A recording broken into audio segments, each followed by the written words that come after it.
नमस्कार बच्चों। आज मैं वर्ग 10 का गद्य भाग का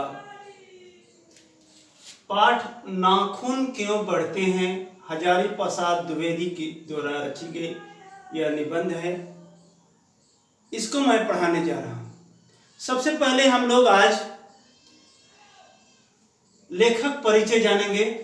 इनका जन्म 19 अगस्त 1907 ईस्वी में आरत दुबे का छपरा बलिया जिला उत्तर प्रदेश में है, वहाँ पर इनका जन्म हुआ था। ऐसे इनकी मृत्यु 1979 ईस्वी में दिल्ली में हो गई थी। ये हजारी प्रसाद द्विवेदी की मुख्य रचनाएं हैं अशोक के फूल, कल्पलता, विचार प्रवाह, आलोक पर्व। देखिए, आलोक पर्व बहुत महत्वपूर्ण रचना है। इस पर इनको साहित्य अकादमी पुरस्कार प्राप्त हुआ है और भारत सरकार द्वारा पद्म भूषण पुरस्कार से नवाजा गया है। आगे प्राचीन भारत के कलात्मक विनोद। देखिए, प्राचीन भारत के कलात्मक विनोद इसी निबंध से इसी ग्रंथ से जो लिखा गया है, इसी से अगला आपको मिलेगा जो निबंध लिखा गया है नाखून क्यों बढ़ते हैं, इसी से दिया गया है। बाण भट्ट की आत्मकथा, चारुचंद लेख, पुनर्वास, अनमन, अनामदास का पोथा, सुर साहित्य, हिंदी साहित्य का आदिकाल, पृथ्वीराज रासो, अन्य इनकी रचनाएं हैं जो आपकी पुस्तक में लिखी गई है। बच्चों, क्योंकि नाखून क्यों बढ़ते हैं, यह एक मानवीय प्रकृति है और मानव का यहाँ यह दर्शाया गया है कि मानव के नाखून जो बढ़ते हैं वह एक पशुता का घोषक है। तो इस तरह से यह पाठ चूंकि लंबा है, इसलिए आज मैं आपको इस पाठ के प्रश्नों के आधार पर प्रश्नों को मैं एक एक करके हल करूंगा और मैं इस पाठ को समाप्त करूंगा। आज के वीडियो में हर संभव कोशिश करूंगा कि 2-4 प्रश्नों का हल मैं आज बता दूं, अगले दिन बाकी प्रश्नों का हल बताऊंगा। तो बच्चों, आज शुरू करते हैं पहले प्रश्न से। पहला प्रश्न है, नाखून क्यों बढ़ते हैं? प्रश्न यही है। यह प्रश्न लेखक के आगे कैसे उपस्थित हुआ?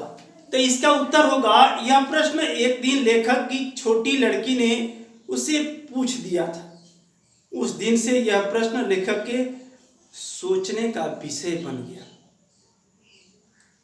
अगला प्रश्न है, बढ़ते नाखूनों द्वारा प्रकृति मनुष्य को क्या याद दिलाती है? जो प्रकृति है क्या याद दिला रही है, इसके बारे में बता रहे हैं। प्राचीन काल में मनुष्य जंगली था। वह वन मानुष की तरह उस समय वह अपने नाखून की सहायता से जीवन की रक्षा करता था।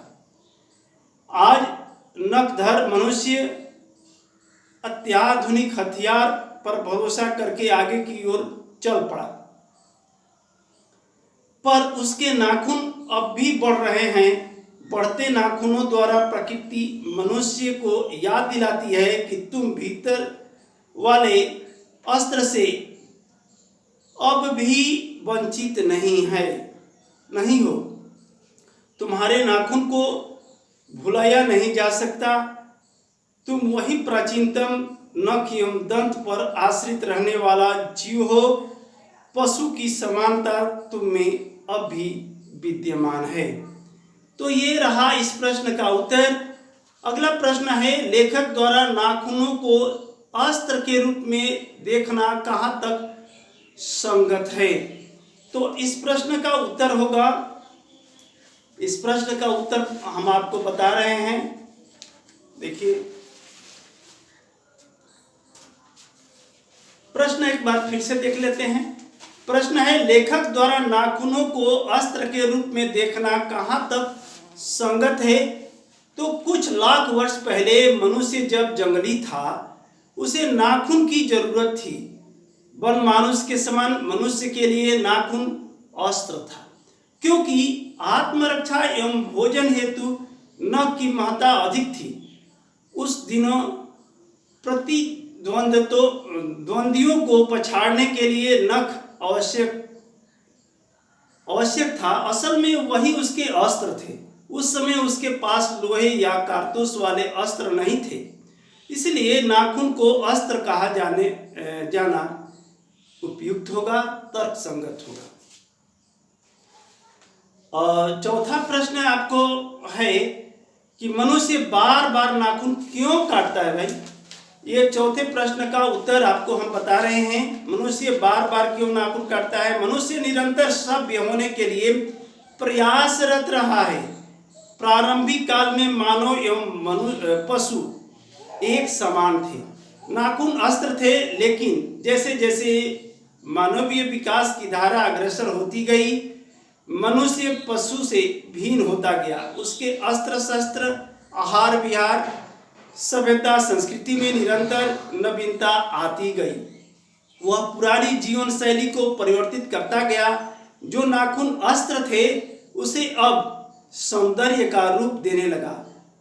इसमें नयापन लाने, इसे संवारने एवं पशु से भिन्न दिखने हेतु नाखूनों को मनुष्य काट देता है। तो ये रहा चौथे प्रश्न का उत्तर। पांचवा प्रश्न आपको है, सुकुमार विनोदों के लिए नाखून को उपयोग में लाना मनुष्य ने कैसे शुरू किया? लेखक ने इस संबंध में क्या बताया है? तो लेखक ने इसके बारे में बताया है कि लेखक ने कहा है कि पशुवत मानव जब धीरे धीरे विकसित हुआ, सभ्य बना, तब पशुता की पहचान को कायम रखने वाले नाखून को काटने की प्रवृत्ति पनपी। यह प्रवृत्ति कलात्मक रूप लेने लगी।